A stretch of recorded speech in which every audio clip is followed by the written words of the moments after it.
بسم الله الرحمن الرحيم اللهم صل وسلم وبارك على سيدنا محمد وعلى آل محمد. وعن عائشة رضي الله عنها قالت صنع رسول الله صلی اللہ علیہ وسلم شیئا فرخص فیہ.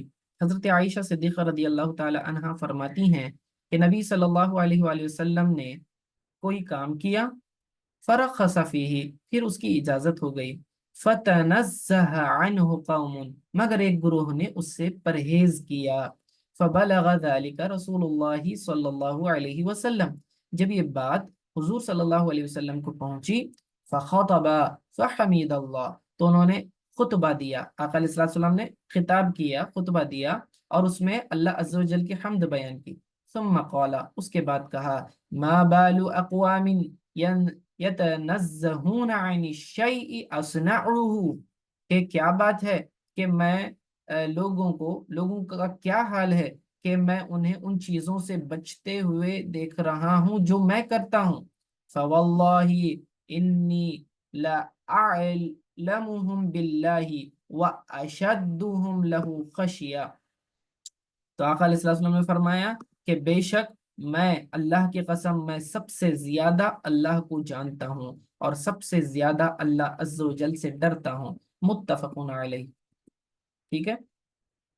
اب یہاں اس حدیث میں حضور علیہ الصلوۃ والسلام بتایا گیا کہ حضور علیہ الصلوۃ والسلام نے کوئی مباح یعنی جائز عمل کیا جس کی بعد میں شریعت میں اجازت دے دی گئی، لیکن بعض صحابہ نے بطور تقوی اس فعل سے پرہیز کیا. انہیں ایسا لگا کہ نہیں بھائی یہ کام نہیں کرنا چاہیے، اگرچہ کہ اس کی اجازت مل گئی لیکن چونکہ پہلے منع تھا تو انہیں لگا کہ شاید تقوی کا اعلیٰ معیار یہ ہے کہ ہم اب بھی اس سے بچتے رہیں. تو حضور علیہ السلام نے اس پر تنبیہ فرمائی کہ میری اطاعت کو چھوڑنا تقوی نہیں ہے، بلکہ تقوی یہ ہے کہ جو میں کروں، میری سنت جو ہوگی اس کی اتباع ہی تقوی ہے، یہی صراط مستقیم ہے. اگر تم سمجھتے ہو کہ نہیں تم مجھ سے کوئی کام بہتر کر سکتے ہو تو سن لو کہ میں سب سے زیادہ اللہ تعالیٰ کی معرفت رکھتا ہوں، میں سب سے زیادہ جو ہے اللہ سے ڈرنے والا ہوں، میرے اندر خوف خدا زیادہ ہے. اگر اس چیز کا چھوڑنا تقوی ہوتا تو میں بھی چھوڑ دیتا، حالانکہ میں اسے کر رہا ہوں، اس کا مطلب یہ ہے کہ اس کا چھوڑنا تقوی نہیں ہے. لہٰذا تم ایسے نہ کرو، جس چیز کو میں کروں تو تم بھی اس کام کا کرو، اور جس کو میں چھوڑ دوں تو تم بھی کیا کرو، اس کام کو چھوڑ دو. یہ مفہوم ہوگا. سمجھ میں آیا؟ ہاں اچھا، بعض چیزیں مباح ہوتی ہیں نا تو اس میں چوائس ہوتی ہے، چاہے آپ کریں یا نہ کریں، لیکن وہ چیز کو ناجائز سمجھ کر چھوڑنا یہ درست نہیں ہے. مثال کے طور پر کوئی ایک چیز ہے، سمجھے، کوئی بھی ایک مثال لے لیں کہ کوئی ایک جائز چیز ہے، مثلا رات میں 2 رکعت نفل پڑھنا، یعنی کہ رات میں صرف آپ جو ہے صرف 2 رکعت بھی اگر پڑھتے ہیں تو وہ تہجد میں شمار ہوتی ہے، یعنی رات میں منیمم مقدار 2 بھی پڑھ سکتے ہیں. اب اگر کوئی کہے گا کہ نہیں 2 رکعت تو کم ہے، لیکن حضور صلی اللہ علیہ وسلم، چلیے میں دوسری مثال دیتا ہوں، حضور صلی اللہ علیہ وسلم 12 رکعت پڑھتے ہیں تہجد، اب 2 بھی پڑھ سکتے ہیں، اس میں اجازت ہے. لیکن کوئی یہ کہتا ہے کہ نہیں 12 رکعت جو ہے سنت نہیں ہے بلکہ اس سے زیادہ سنت ہے، تو جب تک یہ ثابت نہیں ہوتا کہ حضور صلی اللہ علیہ وسلم نے ایسا کیا ہے تو تب تک اسے سنت نہیں کہتے. البتہ یہ نفلی نماز ہے، چاہے زیادہ پڑھیں کم پڑھیں آپ کی مرضی. ٹھیک ہے نا. چلیے یہ بھی صحیح مثال نہیں بن رہی ہے اصل میں. ہونا تو یہ چاہیے کہ وہ کوئی جائز امر تھا جو حضور صلی اللہ علیہ وسلم نے کیا اور اس کی اجازت بھی مل گئی تھی، لیکن صحابہ پھر بھی جو ہے اس سے بچ رہے تھے، اوائڈ کر رہے تھے اس کو. تو حضور صلی اللہ علیہ وسلم نے فرمایا نہیں، میرے فالو کرنا، مجھے فالو کرنا یہ تقوی ہے. ٹھیک ہے. اس عمل کو چھوڑ کر اگر تم یہ سمجھتے ہو کہ اس سے زیادہ تقوی کا عمل کر رہے ہو تو یہ غلط ہے تمہارا. ٹھیک ہے، نظریہ غلط ہے. اگلی حدیث دیکھیں. حضرت رافع بن خدیج سے روایت ہے، ان رافع بن خدیج رضی اللہ عنہ قال قدیم نبی اللہ صلی اللہ علیہ وسلم وهم یؤبرون النخل. حضرت رافع بن خدیج رضی اللہ تعالیٰ عنہ فرماتے ہیں کہ نبی صلی اللہ علیہ وسلم جب مدینہ منورہ تشریف لائے تو اہل مدینہ کھجوروں کے درختوں کی قلم کاری کر رہے تھے. قلم کاری کسے کہتے ہیں؟ وہ گرافٹنگ کا معنی یہ ہوتا ہے کہ ایک درخت کے شاخ اور ٹہنی کو کاٹ لیا جاتا ہے کراس شیپ میں، اور پھر دوسرے درخت اور کی ٹہنی کو تھوڑا سا کاٹ کے اس کو چپکا دیا جاتا ہے، پھر کھاد وغیرہ لگا کے اس کو سیل کر لیتے ہیں، وہ ڈوری وغیرہ سے باندھتے ہیں یا کچھ اور طریقے سے۔ پھر بعد میں کیا ہوتا ہے، کچھ ایک مہینے کے بعد وہ شاخ جو آپ نے لگائی ہوتی ہے وہ چپک جاتی ہے اس کو پرماننٹلی، اور پھر وہاں سے پھر جو شاخ پھوٹتی ہے اس میں سے پھل نکلنا شروع ہوتے ہیں، تو پھل جلدی آئے اور اچھے کوالٹی کے آئیں، اسی لیے گرافٹنگ کی جاتی ہے۔ آج بھی مختلف مقامات پر جو ہے یہ اس طرح کیا جاتا ہے، تو پلانٹ چھوٹا ہی ہوتا ہے تب تک کہ اس میں فروٹ آ جاتے ہیں، ٹھیک ہے، تو یہ گرافٹنگ وغیرہ کا ایڈوانٹیج ہوتا ہے۔ تو کہتے ہیں کہ جب حضور صلی اللہ علیہ وسلم مدینہ آئے تو اہل مدینہ کھجوروں کے درختوں کی قلم کاری کر رہے تھے، ٹھیک ہے۔ فقال ما تصنعون، کہ تم کیا کر رہے ہو، تم کیا کر رہے ہو، حضور صلی اللہ علیہ وسلم نے پوچھا، قالوا كنا نصنعه، ہم ایسا ایسا کر رہے ہیں، یعنی کہ ہم پہلے بھی ایسا کرتے تھے، ہم ایسا کر رہے ہیں، یعنی کہ ہم گرافٹنگ کر رہے ہیں۔ تو قال لعلكم لولا تفعلوا كان خيرا، تو حضور علیہ الصلوۃ والسلام نے فرمایا کہ شاید اگر تم یہ کام نہ کرو تو تمہارے لیے بہتر ہو۔ فترکوہ، تو لوگوں نے پھر اسے چھوڑ دیا، یعنی گرافٹنگ کرنا بند کر دیا۔ تو پھر ایسا ہوا کہ یہ فنقصت، تو پھر ایسا ہوا کہ اس سال جو ہے نا زیادہ پھل نہیں آئے، گرافٹنگ جب انہوں نے نہیں کی تو اس سال جو ہے کھجوریں کم آئی۔ قال فذکروا ذلک لہ، تو پھر لوگوں نے حضور علیہ الصلوۃ والسلام سے کہا کہ یا رسول اللہ صلی اللہ علیہ وسلم ایسا ایسا معاملہ ہوا، اس سال پھل کم آئے۔ فقال انما انا بشر، تو حضور علیہ الصلوۃ والسلام نے فرمایا دیکھو کہ میں بھی ایک انسان ہی ہوں، اذا امرتکم بشیء من امر دینکم فخذوا بہ، کہ جب میں کوئی دینی معاملے میں تمہیں کسی کام کا حکم دوں تو تم اسے کر گزرو، یعنی قبول کرو۔ وَإِذَا أَمَرْتُكُمْ بِشَيْءٍ مِّنْ رَأْيِ، اور اگر میں تمہیں کوئی دوسرا کام کرنے کے لیے کہتا ہوں اپنی رائے سے، تو فرمایا فَإِنَّمَا أَنَا بَشَرٌ، تو میں بھی جو ہے ایک انسان ہوں، رواہ مسلم۔ اب دیکھ رہے یہاں اس حدیث میں کھجوروں کی پیوند کاری کا جو بتایا گیا تھا طریقہ، وہ اصل میں کیا ہوتا ہے کہ نر کھجور کی شاخ کو مادہ کھجور کی شاخ میں پیوند کر دیتے تھے، اس میں اٹیچ کر دیتے تھے، جس سے زیادہ پھل آتے اور اچھے ہوتے۔ حضور صلی اللہ علیہ وسلم کا یہ فرمانا کہ یہ نہیں، میں نے اپنی رائے سے کہا تھا کہ تو توکل کرو اور اس طرح پیوند کاری پر بھروسہ نہ کرو، تو اصل میں حضور صلی اللہ علیہ وسلم کا یہ فرمانا یہ تھا کہ تم اللہ پر زیادہ بھروسہ رکھا کرو، ٹھیک ہے، اپنی پیوند کاری پر تم نے بھروسہ نہیں رکھنا ہے، کیونکہ پھل دینے والی ذات اللہ ہے۔ لیکن یاد رکھیں کہ اصل میں حضور صلی اللہ علیہ وسلم کا خود کو انسان کہنا اس وجہ سے تھا کہ شرعی احکام کے علاوہ دیگر دنیاوی معاملات میں بھی میں تمہارے جیسا ہوں، لہٰذا اس طرح کے مسئلے میں میرا حکم ماننا تم پر لازم نہیں ہے، ٹھیک ہے۔ تو یہ جو دنیاوی معاملہ ہے اس کے اندر یہ کوئی دینی معاملہ نہیں تھا بلکہ دنیاوی معاملہ تھا، اسی لیے حضور صلی اللہ علیہ وسلم نے فرمایا کہ وہ ایک بطور مشورہ تھا، ٹھیک ہے، اور اگر تم نہ بھی کرو تو ٹھیک، وہ اللہ پر اگر تم توکل کرو تو اللہ جو ہے اس بات پر قادر ہے کہ وہ تمہیں زیادہ پھل دے دے، ٹھیک ہے، تو کوئی حرج نہیں۔ لیکن اس کا مطلب یہ ہے کہ تم گرافٹنگ کر سکتے ہو، یہ ناجائز اور حرام نہیں ہے، یہ ناجائز اور حرام نہیں ہے، بلکہ تم کر سکتے ہو گرافٹنگ۔ آپ جو ہے تدبیر کا استعمال کرنا، یعنی کہ اپنے تجربے کا اور نئی نئے ٹیکنالوجی کا یا پھر نئی نئی ایجادات کا استعمال کرنا اپنی سہولت کے لیے، پبلک بینیفٹ کے لیے، تو اس میں کوئی قباحت نہیں ہوتی، جائز ہے۔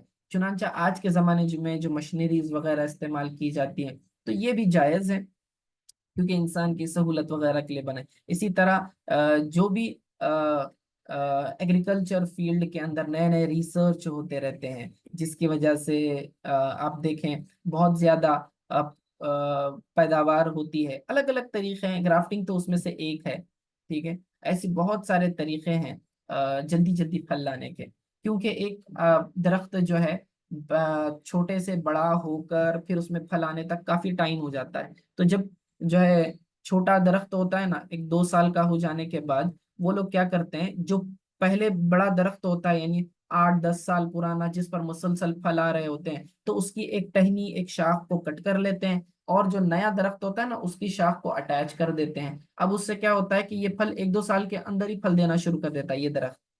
ٹھیک ہے. تو یہ زیادہ تر آپ دیکھیں یہ گلاب کے پودے اور یہ جو نرسریز ہوتی ہیں آپ کے جو پلانٹس سیل کرتے ہیں تو آپ دیکھیں چھوٹے چھوٹے گملوں میں امرود کے جام وغیرہ کے پیڑ ہوتے ہیں لیکن اتنے پر جو ہے پھل بھی آ گئے ہوتے ہیں. اتنا شارٹ کیا کہتے ہیں پلانٹس ہوتے ہیں. تو یہ سب جو ہے یہ گرافٹنگ وغیرہ کی وجہ سے ہوتا ہے. ٹھیک ہے. لیکن یاد رکھنا کہ حضور صلی اللہ علیہ وسلم کا یہ فرمانا کہ یہ میری دنیاوی رائے تھی، دنیاوی معاملے میں تم جو ہے اپنے حساب سے کر سکتے ہو، لیکن یاد رکھنا کہ علماء فرماتے ہیں کہ اگر لوگ صبر کرتے اور حضور صلی اللہ علیہ وسلم کے فرمان کے مطابق عمل کیے رہتے تو ضرور آئندہ سالوں میں پھل زیادہ ہوتے. لیکن چونکہ جب وہ پریشان ہو گئے تو آپ نے ارشاد فرمایا کہ میرا یہ حکم دینی طور پر نہ تھا بلکہ ایک رائے تھی جس پر عمل نہ کرنے پر کوئی گرفت نہیں ہوگی. ٹھیک ہے نا. البتہ وہ نہ بھی کرتے تو زیادہ بہتر ہوتا. اگلی حدیث دیکھیں. وعن ابی موسیٰ رضی اللہ عنہ قال قال رسول اللہ صلی اللہ علیہ وسلم. حضرت ابو موسیٰ رضی اللہ تعالیٰ عنہ سے روایت ہے کہ حضور علیہ السلام نے فرمایا انما مثلی و مثل ما بعثنی اللہ به کمثل رجل اتی قوما. کہتے ہیں کہ میری اور جو کچھ مجھے اللہ نے دے کر بھیجا اس کی مثال اس شخص کی سی ہے جس نے کسی قوم کے پاس آیا اور فقالا اور کہا یا قومی اے میری قوم انی رأیت الجیش بعینی کہ اے میری قوم میں نے اپنی آنکھوں سے ایک لشکر دیکھا ہے، یعنی فوج دیکھی، ایک لشکر دیکھا ہے. وَإِنِّي أَنَا النَّذِيرُ الْأُرْيَانُ اور میں کھلا ڈرانے والا ہوں. فَالنَّجَاءَ النَّجَاءَ تو جلدی جلدی کرو. فَأَطَاعَهُ طَائِفَةٌ مِّنْ قَوْمِهِ فَأَدْلَجُوا تو اس قوم میں سے ایک جماعت نے ان کی بات مان لی اور وہ راتوں رات وہاں سے نکل گئے. فَانْطَلَقُوا عَلَى مَهْلِهِمْ. ٹھیک ہے. وہاں سے راتوں رات نکل گئے. فَنَجَوْا تو وہ بچ گئے. وَكَذَّبَتْ طَائِفَةٌ مِّنْهُمْ اور ان میں سے ایک گروہ نے جھٹلایا. فَأَصْبَحُوا مَكَانَهُمْ اور وہ اپنی جگہ پر ٹھہرے رہے، یعنی وہیں رہے. فَصَبَّحَهُمْ الْجَيْشُ فَأَهْلَكَهُمْ تو پھر صبح لشکر ان کے اوپر ٹوٹ پڑا، انہیں ہلاک کر دیا. وَاجْتَاحَهُمْ فَذَلِكَ ٹھیک ہے، اور انہیں تہس نہس کر دیا. فَذَلِكَ مَثَلُ مَنْ أَطَاعَنِي فَاتَّبَعَ مَا جِئْتُ بِهِ تو یہی اس کی مثال ہے جس نے میری اطاعت کی تو میرے لائے ہوئے کی اتباع کی. وَمَثَلُ مَنْ عَصَانِي وَكَذَّبَ مَا جِئْتُ بِهِ مِنَ الْحَقِّ اور اس کی جس نے میری نافرمانی کی اور میرے لائے ہوئے حق کو چھٹلا دیا. متفقون علیہ. ٹھیک ہے. اب دیکھیے اس حدیث میں ایک مثال کے ذریعے حضور علیہ الصلوۃ والسلام کی اتباع کرنے اور نہ کرنے کو سمجھایا گیا ہے. فرمایا کہ جس طرح سچے نیک انسان کے بتانے کے باوجود لوگ اعتبار نہ کریں اور غفلت میں رہیں تو حملہ کرنے والوں کے ہاتھوں جان سے ہاتھ دھو بیٹھیں گے. اسی طرح نبی کریم صلی اللہ علیہ وآلہ وسلم پر ایمان نہ لا کر آپ کے بتائے ہوئے احکام پر عمل پیرا نہ ہو کر شیطان کے بہکاوے میں آ کر آخرت میں نجات نہیں پائیں گے اور جہنم کا ایندھن بن جائیں گے. اسی لیے جس طرح سچے انسان کی بات سچی ہوتی ہے اس کو بلا وجہ جھٹلانے والا بے وقوف ہوتا ہے، اسی طرح نبی علیہ الصلوۃ والسلام کی باتوں کو جھٹلانے والا سب سے بڑا بے وقوف ہے اور خود وہ اپنا نقصان کر بیٹھے گا. اور سچا انسان فقط اپنی سچائی کی بات کرتا ہے جبکہ نبی اپنی سچائی کے ساتھ ساتھ معجزات کے دلائل بھی دیتے ہیں، اس کے باوجود انکار کرنا دنیا و آخرت میں ہلاکت ہے. ٹھیک ہے. تو اس حدیث میں کتنی آسان انداز میں فرمایا. کیسے سمجھ لیں کہ ایک علاقہ ہے، ایک قوم، وہاں پر ایک بستی ہے، لوگ رہتے ہیں، پہاڑ وغیرہ ہیں، اور پھر ایک آدمی باہر سے آتا ہے بستی میں آ کے کہتا ہے کہ میں نے ایک لشکر کو دیکھا ہے، وہ تم پر حملہ کرنے والا ہے تو تم اپنی جان بچا کے فوراً یہاں سے نکلو. اب جو لوگ اس کی بات مانیں گے وہ لوگ اپنا ساز و سامان لے کے راتوں رات وہاں سے نکل جائیں گے اور پھر بعض لوگ جو نہیں مانے وہ وہیں ٹھہرے رہ جائیں گے. تو اب جو لوگ اس کی بات مان کر چلے گئے انہوں نے اپنی جان مال بچا لیا، اور جو لوگ وہاں ٹھہرے رہے دشمن نے جو ہے صبح میں حملہ کر دیا اور ان کو تہس نہس کر دیا۔ تو دیکھیں جس طرح جس طرح ابھی اس مثال میں کیا فرمایا گیا، جس طرح اس آدمی نے آ کر جو ہے خبر دی اور جو ہے ڈرایا، نقصان سے ڈرایا کہ تم میری اطاعت کرو گے تو فائدے میں رہو گے، میری بات نہیں مانو گے تو نقصان ہوگا۔ تو ٹھیک اسی طرح قیامت میں، دنیا میں رسول پاک صلی اللہ علیہ وسلم نے جو کچھ کہا، جو ان کی بات مانے گا جہنم کے عذاب سے بچ جائے گا، اور جو نہیں مانے گا تو پھر اس کی گرفت ہوگی۔ ٹھیک ہے، اگلی حدیث دیکھیں۔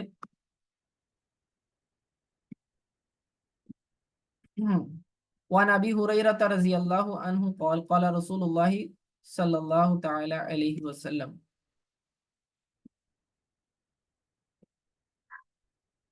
مثلی کا مثلی رجل، میری مثال اس شخص کی طرح ہے، استوقد نارا، کہ جس نے ایک آگ جلائی، فلما اضاءت ما حولها، پس جب وہ آگ نے اطراف کو روشن کر دیا، جعل الفراش، تو جب تو پتنگے، فراش یعنی پتنگے جو ہوتے ہیں، جعل الفراش وهذه الدواب التي تقع في النار، تو جو پتنگے وغیرہ ہوتے ہیں جو آگ میں گرتے ہیں، جیسے کہ آپ موم بتی جلاتے ہیں تو پتنگے آگ کے جو اس میں جو ہے جل جاتے ہیں، تو اس طرح سے وہ آ کے آگ میں گر رہے ہوتے ہیں، تو یقعن فیہا، اس کے اندر آگ میں آ کر گر رہے ہوں۔ وجعل يحجزن وجعل يحجزوهن ويغلبنه فيتقح فيتق فيتقحمن فيها، تو مطلب یہ کہ اس نے ان گرنے والوں کو روکنا چاہا لیکن وہ جانور اس پر غالب آ گئے۔ فَأَنَا آخِذٌ بِحُجَزِكُمْ عَنِ النَّارِ، میری مثال یہ ہے کہ میں تمہاری کمر پکڑ کر آگ سے بچاتا ہوں، وَأَنْتُمْ تَقَحَّمُونَ فِيهَا، اور تم اس میں گرے جاتے ہو۔ هذه روایت البخاری، یہ بخاری کی روایت ہے۔ وَلِمُسْلِمٍ نَحْوَهَا، اور امام مسلم نے بھی اسی کی مثل روایت کی ہے۔ وَقَالَ فِي آخِرِهَا، اور اس کے اینڈ میں انہوں نے یہ کہا ہے، قَالَ فَذَلِكَ مَثَلِي وَمَثَلُكُمْ، کہ یہ میری تمہاری مثال ہی ہے، کہ انا آخذم بحجزکم عن النار، کہ میں تمہیں کمر سے پکڑ کر آگ سے بچا رہا ہوں۔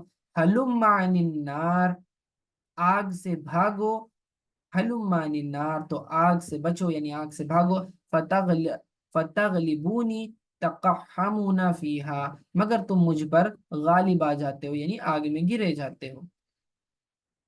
اب دیکھیں اس حدیث میں سمجھایا یہ جا رہا ہے کہ آپ ایسے سمجھ لیں کہ اس مثال میں کہ ایک شخص نے آگ جلائی اور جب آگ روشن ہو گئی تو کیڑے وغیرہ آ کے اس میں گر رہے ہیں اور یہ اس کو اوائڈ کرنے کی کوشش کر رہا ہے۔ ٹھیک ہے، ٹھیک اسی طرح جو ہے جہنم کی آگ جو ہے بھڑکائی جا چکی ہے اور لوگ جہنمی بنتے جا رہے ہیں یعنی آگ میں گرتے جا رہے ہیں، اور میرا کام یہ ہے کہ میں تم لوگوں کو بچاتے جا رہا ہوں، میں چاہ رہا ہوں کہ تم لوگ آگ میں نہ گرو، جہنم میں نہ جاؤ، اسی لیے تمہاری کمر پکڑ پکڑ کر، مثال کے طور پر آگ لگی ہوئی ہے، کوئی آگ میں کود رہا ہے تو پیچھے والا کیسے پکڑے گا اس کو، پیچھے ہی اس کا شرٹ، اس کی کمر پکڑ کر کھینچے گا نا تاکہ اندر نہ گرے۔ تو وہ عقلی مثال دے کر سمجھا رہے ہیں کہ جس طرح سے دنیا میں کوئی جو ہے آگ میں گر رہا ہو تو آپ اس کو پکڑ پکڑ کر کھینچ کے بچاتے ہو، تو میں بھی جو ہے اسی طرح تمہیں جہنم میں گرنے سے بچانے کی کوشش کرتا ہوں، حلال و حرام کو بتاتا ہوں، جہنم میں جانے والے اسباب سے بچنے کے لیے کہتا ہوں، اور جنت میں جانے والے اسباب کو اختیار کرنے کا حکم دیتا ہوں۔ ٹھیک ہے، تو اس میں جو ہے کتنی پیاری بات حضور صلی اللہ علیہ وسلم نے فرمایا۔ ٹھیک ہے، تو عقل کا تقاضا یہ ہے کہ آدمی اپنی نقصان کی چیز سے بچے، اور اگر کوئی جان بوجھ کر اپنا نقصان کرتا ہے تو پھر یہ تو نادانی اور بے وقوفی ہے۔ اور حضور صلی اللہ علیہ وسلم تو بڑی پیارے انداز میں اپنی امت کو سمجھا رہے ہیں، تو حضور نرم مزاج میں نرم گرم طریقے سے جو سمجھا رہے ہیں، یہ سمجھانا ہی کمر سے پکڑ کر آگ سے روکنا ہے۔ ٹھیک ہے، اور یہ روکنا تا قیامت رہے گا، علماء، مشائخین، تبلیغیں کریں گے، غازی میدان جنگ میں جہاد کرتے رہیں گے، اور حضور کی تبلیغ کو پھیلاتے رہیں گے، اور ائمہ کرام، مجتہدین، فقہا، محدثین، ہر شخص جو محنت کرتا ہے یہ اسی لیے کر رہا ہوتا ہے کہ تاکہ لوگ جو ہے جہنم میں جانے سے بچیں، ٹھیک ہے؟ صرف اپنی مرضی جو آئی وہ عمل کرتے رہیں گے تو پھر رب تعالیٰ کی رضا حاصل نہیں کر پائیں گے، ٹھیک ہے؟ تو اس میں جو ہے اس حدیث میں دلیل یہ ہے کہ رسول پاک صلی اللہ علیہ وسلم کی اتباع لازم ہے اگر ہم نجات چاہتے ہیں، اور اگر رسول پاک صلی اللہ علیہ وسلم کی اتباع کا طریقہ چھوڑ دیں گے، ان کو فالو کرنا چھوڑ دیں گے تو ڈیفینیٹلی جہنم میں جائیں گے، ٹھیک ہے؟ تو یہ ایک بہترین مثال ہے سمجھنے کے لیے، ٹھیک ہے؟ چلیے آج کے لیے اتنا کافی ہے، صلی اللہ تعالی علی خیر خلقی محمد وعلی وصحبہ اجمعین برحمتک یا ارحم الراحمین۔